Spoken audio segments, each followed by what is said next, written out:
Assalamualaikum warahmatullahi wabarakatuh. Bismillahirrahmanirrahim. Baik, hari ini kita kembali membaca buku Malapetaka Runtuhnya Khilafah karya Syekh Abdul Qadim Zalum. Pada bagian yang ke-16, judulnya adalah Mustafa Kemal Kembali Memberontak.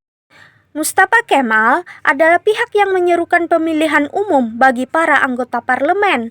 Kemudian, secara resmi, dia mengakui keabsahan parlemen hasil pemilihan umum itu. Mustafa juga menyetujui para utusan yang terpilih serta berjanji untuk patuh pada berbagai keputusan parlemen. Dia juga telah berhasil membubarkan pemerintahan sebelumnya serta dapat menerima pemerintahan yang sekarang berkuasa. Dia pula yang menuntut agar daulah diatur sesuai dengan hukum-hukum yang konstitusional. Namun sebaliknya, dia justru kembali menyatakan pemberontakan setelah merasa kehilangan harapan untuk dapat merebut kekuasaan melalui parlemen. Untuk itu, dia mulai mempersenjatai pasukannya dan mempersiapkan diri untuk menghadapi pertempuran. Persenjataan dan dana mulai mengalir kepadanya dari Istanbul dengan sepengetahuan komisaris tinggi Inggris dan Prancis. Kedua perwakilan negara Eropa itu secara resmi menunjukkan keberatan atas tindakan tersebut. Namun mereka tidak mengambil langkah-langkah apapun dan menolak menyatakan segala sesuatu berkenaan dengan pemberontakan itu. Mereka membiarkan terjadinya berbagai peristiwa yang sangat serius, seperti ketika Mustafa Kemal mengumpulkan bertruk-truk senjata dan amunisi di semenanjung Gallipoli, tepat di depan mata komisaris tinggi Inggris dan pengawasan mereka. Perang gerilya terjadi melawan sekutu. Wilayah Biria terkepung serta dipaksa untuk menyerah. Namun, para pemberontak membiarkan pasukan Italia mundur dari wilayah tersebut.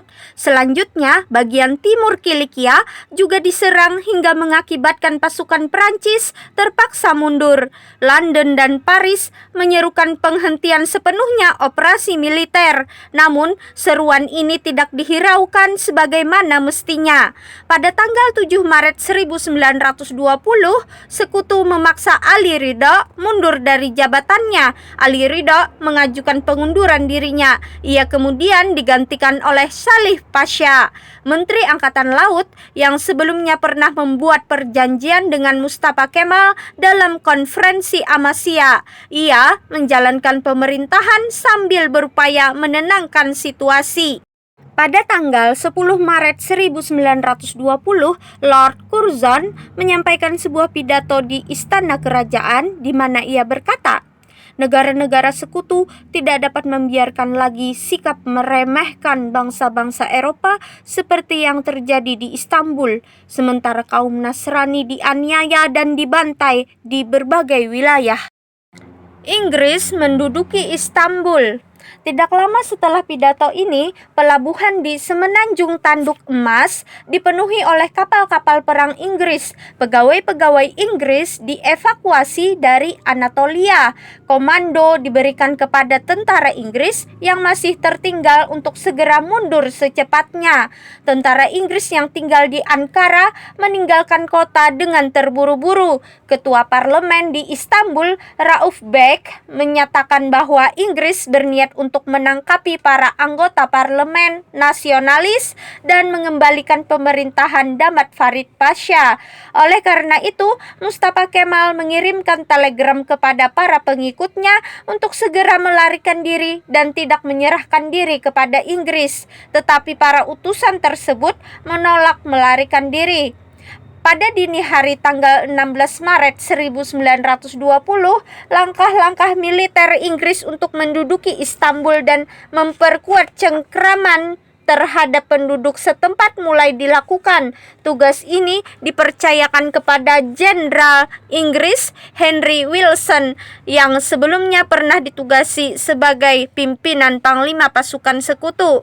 Paris dan Roma sepakat bahwa ketiga pemerintahan, Inggris, Prancis, dan Italia harus ikut ambil bagian dalam pemberian sanksi terhadap Daulah Utsmaniyah. Namun demikian, hanya Inggris yang mengirimkan marinirnya. Pada saat Prancis dan Italia sadar bahwa Inggris berhasil menduduki Istanbul, mereka turun tangan menghalangi gerak maju pasukan Inggris.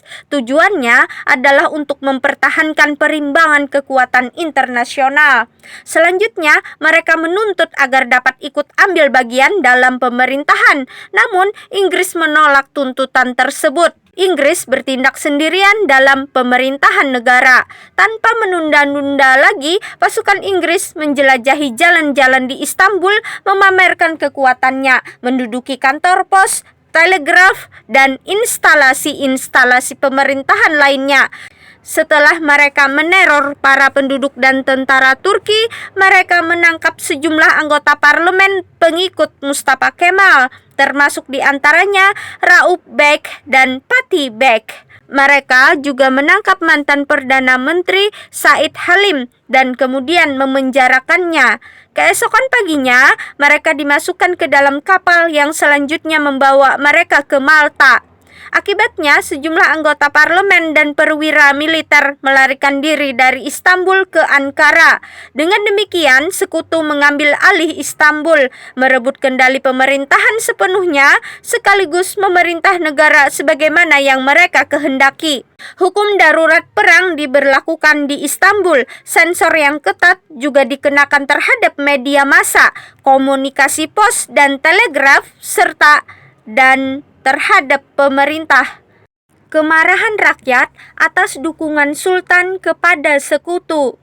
Sultan mendukung langkah-langkah yang diambil pasukan Inggris dengan mengeluarkan komunike yang berisi desakan kepada rakyat agar tetap tenang dan menyatakan bahwa pendudukan tersebut merupakan bagian dari tugas pasukan sekutu.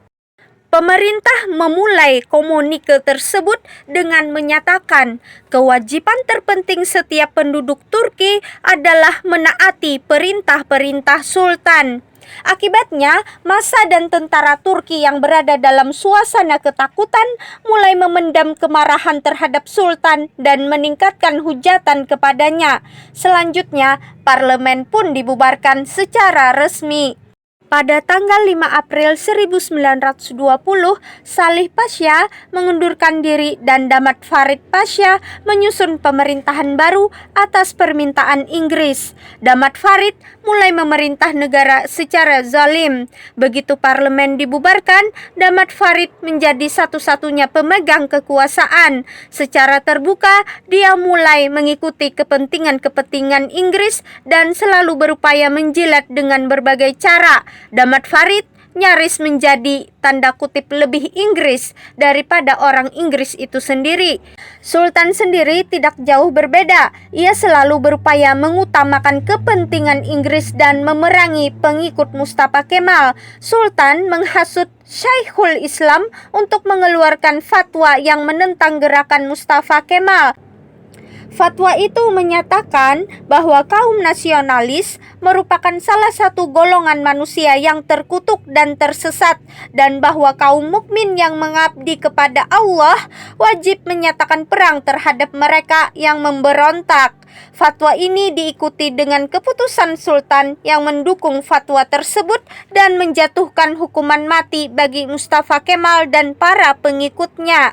Ketika Mustafa Kemal mengetahui hal ini, ia menangkap beberapa orang Inggris yang tinggal di Anatolia dan belum sempat mengungsi. Selanjutnya, dia memerintahkan pasukan Turki untuk menyerang tentara Inggris serta mengepung kota Eskişehir yang di sana terdapat satu peleton tentara Inggris yang berpangkalan.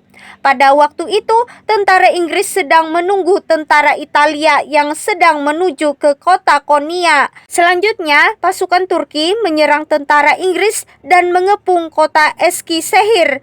Pasukan Turki juga menyerang tentara Italia yang sedang dalam perjalanan menuju Konya. Tentara Italia akhirnya dapat mencapai Konya setelah menderita kerugian yang cukup besar. Akibatnya, tentara Italia terpaksa bergerak ke barat dan bergabung dengan tentara Yunani di Izmir. Tentara Inggris akhirnya mundur dari Eskişehir. Demikian pula, tentara Italia terpaksa meninggalkan Konya.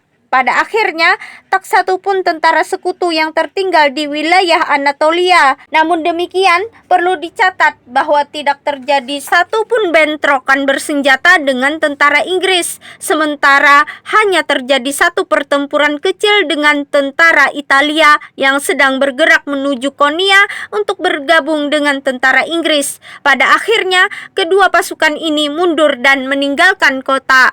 Mustafa Kemal mengumumkan pemilihan parlemen baru.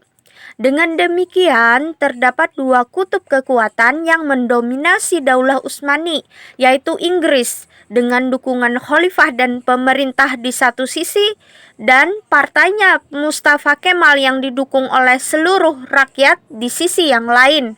Mustafa Kemal menjadi oposisi pemerintah, sementara rakyat menganggapnya sebagai pemimpin mereka melawan Inggris. Oleh sebab itu, opini publik sangat menguntungkan dirinya sehingga sebagian besar perwira militer dan pegawai negara berada di pihaknya.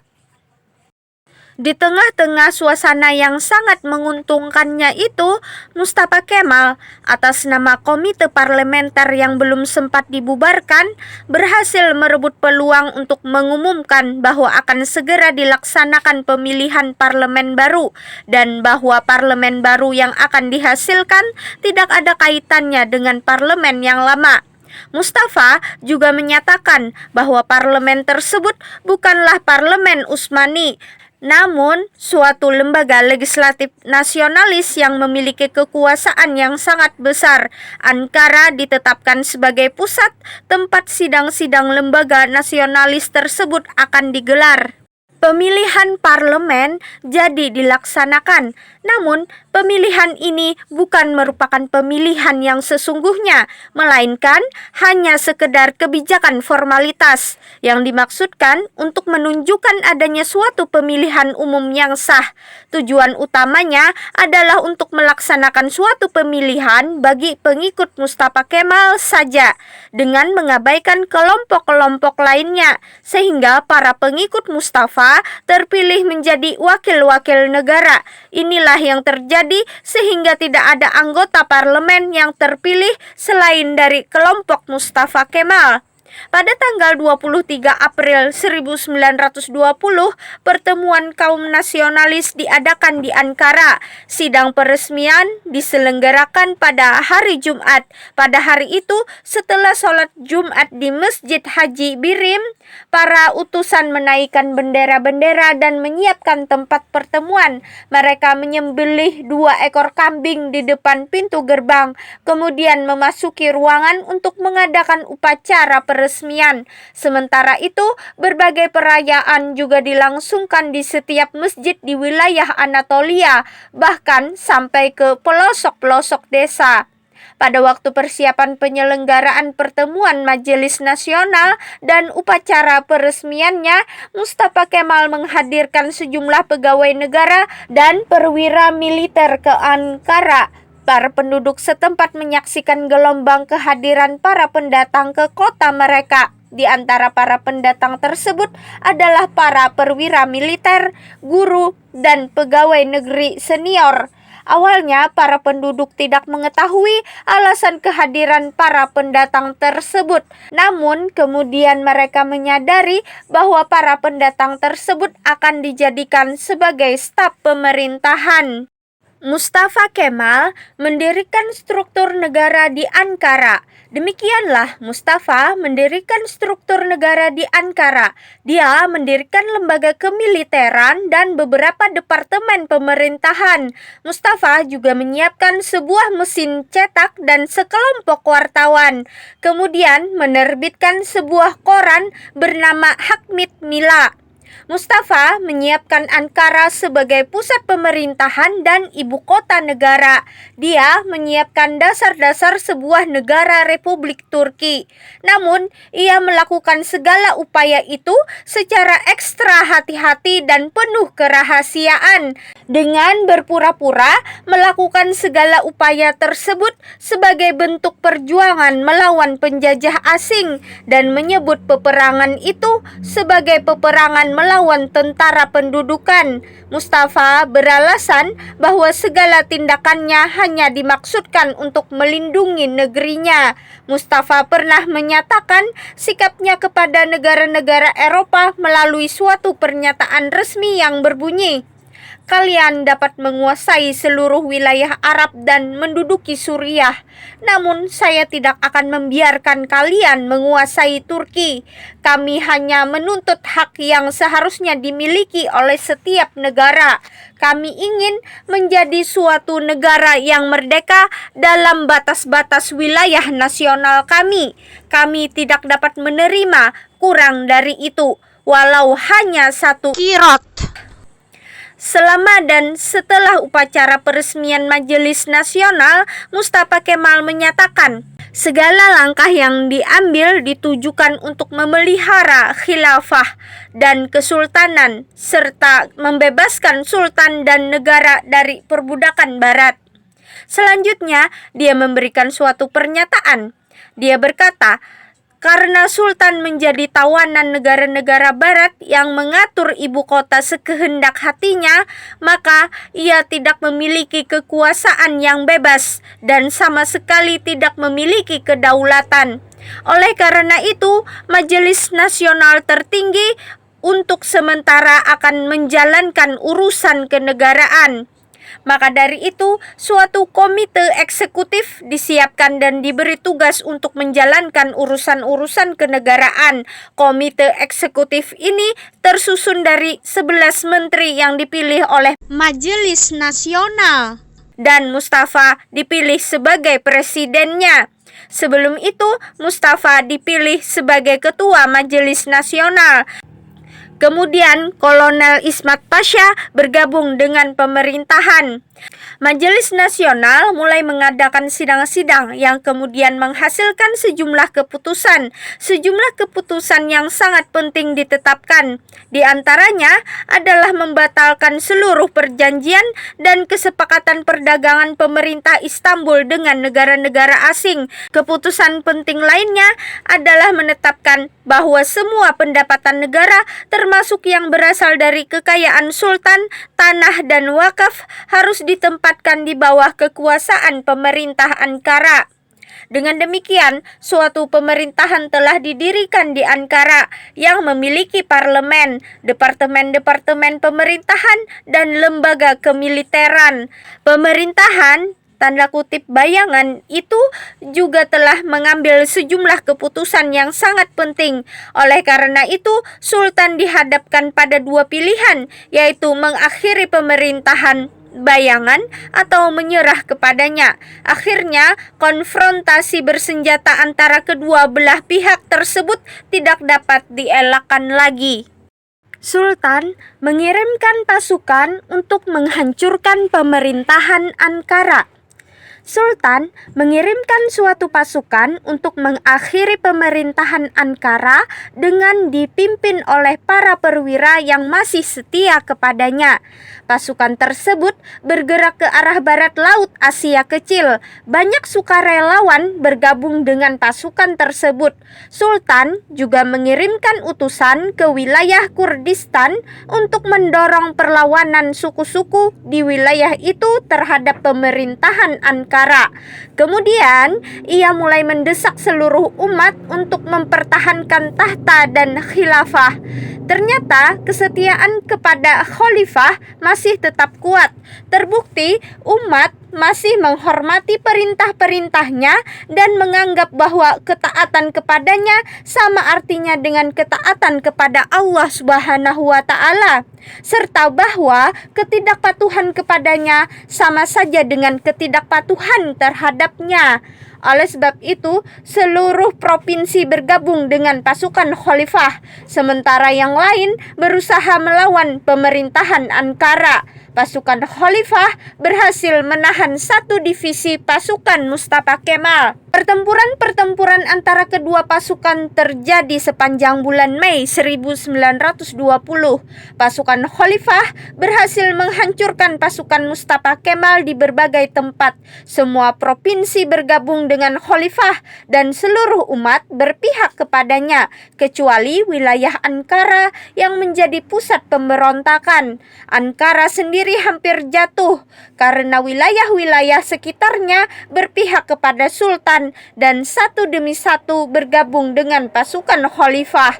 Mustafa Kemal dan pengikutnya berada dalam kesulitan. Di Ankara, para pengikut Mustafa Kemal mulai dilanda rasa putus asa dan berniat untuk menyerah serta bergabung dengan Khalifah. Hidup Mustafa Kemal sendiri terancam maut dan gerakannya berada di ambang kehancuran. Penyiaran isi perjanjian damai menguntungkan Mustafa Kemal. Bertepatan dengan kondisi ini, disiarkanlah syarat-syarat perjanjian damai, dikenal dengan Perjanjian Sèvres, yang telah disepakati 1,5 tahun sebelumnya di Paris dan telah disetujui oleh Sultan, serta ditandatangani oleh Perdana Menteri Damad Farid. Selama ini, syarat-syarat perjanjian damai tersebut dirahasiakan dan rakyat Turki sama sekali tidak mengetahuinya. Justru pada saat itulah isi perjanjian damai itu disiarkan ke seluruh Turki. Akibatnya, opini publik yang menentang Sultan dan Perdana Menteri berkembang luas di seluruh negeri. Ketika pertentangan itu mencapai puncaknya, Perdana Menteri Inggris Lloyd George membuat suatu pernyataan di gedung parlemen. Ia menyatakan tujuan negara-negara sekutu adalah untuk membebaskan bangsa-bangsa non-Turki dari penindasan bangsa Turki. Pernyataan ini juga disebarluaskan di kalangan masyarakat. Akibatnya, penentangan masyarakat semakin meningkat. Akhirnya, timbullah kemarahan rakyat terhadap Inggris dan kaki tangannya, yaitu Khalifah dan Perdana Menteri Damad Farid Pasha. Situasi pun berbalik 180 derajat. Rakyat mulai meninggalkan Khalifah dan bergabung dengan Mustafa Kemal. Wilayah-wilayah yang semula melawan gerakan Mustafa Kemal mulai menyingkir dari pasukan Khalifah. Hasilnya, pasukan Khalifah menderita kekalahan yang hebat dan kekuasaan Sultan pun jauh berkurang. Rakyat bersumpah akan menuntut balas kepada Damad Farid yang telah menandatangani perjanjian dan menyerahkan negara kepada musuh. Akibatnya, pemerintahan Ankara kembali dapat menguasai keadaan dan seluruh rakyat bergabung dengan gerakan Mustafa Kemal. Rakyat menganggap Mustafa Kemal sebagai juru selamat mereka dari pendudukan musuh dan menempatkan Mustafa Kemal sebagai pemimpin negeri. Isi perjanjian damai tersebut membuat marah bangsa Turki karena perjanjian tersebut bermakna berakhirnya Daulah Utsmaniyah dan terbagi-baginya wilayah ke dalam kekuasaan negara-negara Eropa, atau dengan kata lain, pembagian wilayah Daulah Utsmani menjadi sejumlah wilayah merdeka membuat Turki menjadi negara yang kecil di wilayah Asia Kecil dan menjadikan Istanbul ibu kota Turki, dan satu-satunya jalan masuk ke wilayah Eropa berada di bawah kekuasaan internasional. Perjanjian ini juga menjadikan kekuasaan Sultan menjadi tidak berarti dan membuat Turki menjadi wilayah yang berada di bawah pengaruh Inggris, Prancis, dan Italia. Perjanjian damai itu memuat sejumlah pasal yang kontroversial. Di antaranya adalah sebagai berikut. 1. Tentang negara-negara Arab, Turki harus melepaskan kekuasaannya atas seluruh wilayah Arab yang semula menjadi bagian dari kerajaannya. Sementara itu, kerajaan Hijaz diakui sebagai suatu negara merdeka. Selain itu, Turki juga harus melepaskan dominasinya atas wilayah Palestina, Suriah, dan Mesopotamia yang masa depannya akan ditentukan kemudian oleh sekutu. 2. Tentang wilayah Turki Eropa, Damas Barat diserahkan kepada Yunani sampai garis batas Çatalca. Pada saat yang sama, Yunani juga menerima wilayah jajahan Al-Gharbiyah dari sekutu, sehingga Yunani dapat memperluas perbatasannya sampai sekitar 20 mil dari ibu kota Turki. 3. Wilayah Smyrna dan Kepulauan Aegean termasuk kota Smyrna diserahkan kepada kekuasaan Yunani selama 5 tahun dan setelah itu penduduk setempat berhak memilih untuk bergabung dengan Yunani melalui referendum. Selain Kepulauan Aegean, Kepulauan Zambros dan Tinides juga diserahkan kepada Yunani. Kepulauan Dodikanis termasuk Pulau Rhodes yang strategis diserahkan kepada Italia. 4. Tentang wilayah Armenia, Turki mengakui Armenia sebagai negara yang merdeka dan siap menerima keputusan Presiden Wilson mengenai batas-batas wilayah antara kedua negara. 5. Wilayah Kurdistan, Turki dapat menerima wilayah Kurdi yang terbentang di sebelah timur Sungai Efrat sebagai suatu wilayah otonom. Turki juga siap menerima rencana apapun mengenai wilayah ini yang akan ditetapkan oleh suatu komite internasional yang diwakili oleh Inggris, Prancis, dan Italia. Turki juga menyetujui perubahan garis perbatasan antara wilayah Turki dan Iran. Selain itu, Turki juga sepakat bahwa 1 tahun setelah penandatanganan perjanjian ini, suku bangsa Kurdi berhak meminta kemerdekaan. Permintaan tersebut harus dipenuhi apabila Liga Bangsa-Bangsa menganggap bangsa Kurdi layak mendapatkan kemerdekaan. Jadi, Turki harus melepaskan kekuasaannya atas wilayah ini. Naskah perjanjian pelucutan kekuasaan tersebut akan ditentukan berdasarkan kesepakatan sekutu dan Turki. 6. Kawasan Selat dan Konstantinopel. Turki sepakat menyerahkan kawasan selat kepada kekuasaan internasional dan siap mengosongkan wilayah sekitarnya dari kekuatan militernya. Sementara itu, Konstantinopel atau Istanbul tetap berada dalam kekuasaan Turki. Selain itu, tentara Turki dibatasi hanya sampai jumlah 50.000 prajurit serta tunduk pada petunjuk dan saran dari sekutu. Turki juga menyetujui pengawasan jangka panjang atas urusan keuangan negara yang dilakukan oleh Inggris, Prancis, dan Italia. Turki juga setuju untuk mempertahankan konsesi-konsesi pertambangan. Turki juga siap memberikan sejumlah hak istimewa kepada etnis-etnis minoritas seperti bangsa Armenia, Yunani, dan Kurdi, dan secara umum kepada kaum Nasrani. Penyiaran isi perjanjian damai yang demikian mengejutkan dan menghinakan ini cukup untuk mengobarkan pemberontakan rakyat terhadap Sultan yang telah menerima dan menandatangani perjanjian ini. Oleh karena itu, arus yang besar mulai bergerak menuju Ankara sehingga seluruh negeri berpihak pada pemerintahan Ankara dengan memberikan dukungan militer dan kekuatan massa. Pemerintahan Ankara bahkan mampu mengancam ibu kota Istanbul yang sedang diduduki pasukan sekutu. Dengan demikian, Mustafa Kemal memenangkan tahap kedua pemberontakannya dan berhasil mendirikan pemerintahan bayangan dengan Ankara sebagai pusatnya, serta berhasil menguasai negara dan tentara. Demikianlah tahap kedua pemberontakan Mustafa Kemal dan kejadian-kejadian di seputar pemberontakan itu. Siapapun yang mengikuti peristiwa-peristiwa itu dengan jernih pasti dapat menyimpulkan bahwa Inggrislah yang menyiapkan dan memprovokasi pemberontakan tersebut. Mereka pula yang menghalangi dan menggagalkan upaya-upaya untuk menghancurkan dan mengakhiri pemberontakan. Sekutulah yang mengeluarkan pemberitahuan melalui suatu memorandum resmi bahwa Istanbul dan kawasan selat harus tetap di bawah kekuasaan Sultan, sementara pemerintah sendiri tidak memintanya.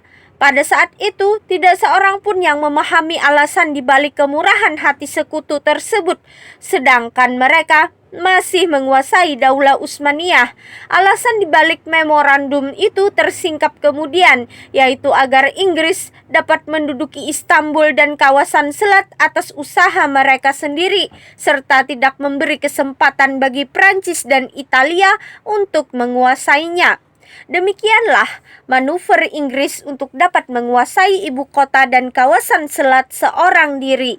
Selain itu, aliran dana dan senjata kepada Mustafa Kemal untuk meneruskan pemberontakan sepenuhnya diketahui oleh komisaris tinggi Inggris dan Prancis. Lalu mengapa mereka mendiamkannya? Mengapa mereka membiarkan berlangsungnya bongkar muat bertruk-truk senjata di semenanjung Gallipoli? Lebih jauh lagi, kemarahan Inggris akibat bentrokannya dengan pasukan Mustafa Kemal seharusnya diarahkan kepada Mustafa Kemal, bukan kepada pemerintah Istanbul.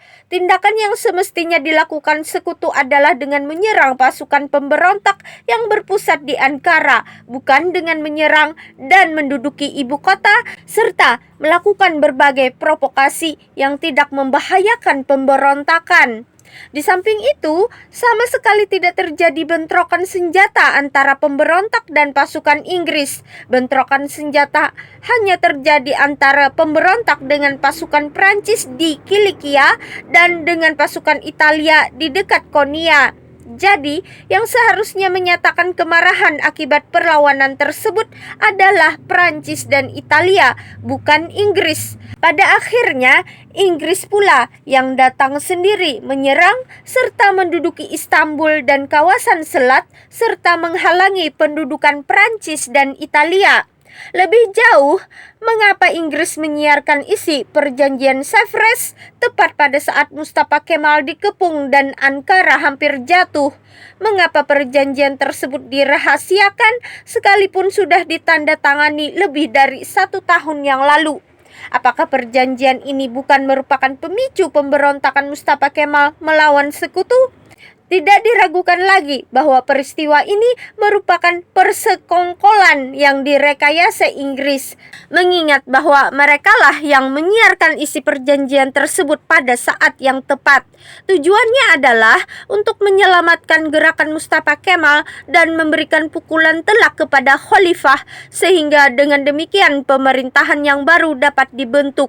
Setelah itu, mereka mulai menyusun rencana dan strategi untuk merekayasa langkah yang ketiga dan yang terakhir, yaitu tahap perundingan internasional dan perjanjian-perjanjian final. Demikian pembacaan buku Malapetaka Runtuhnya Khilafah pada bagian ke-16. Semoga bermanfaat. Wassalamualaikum warahmatullahi wabarakatuh.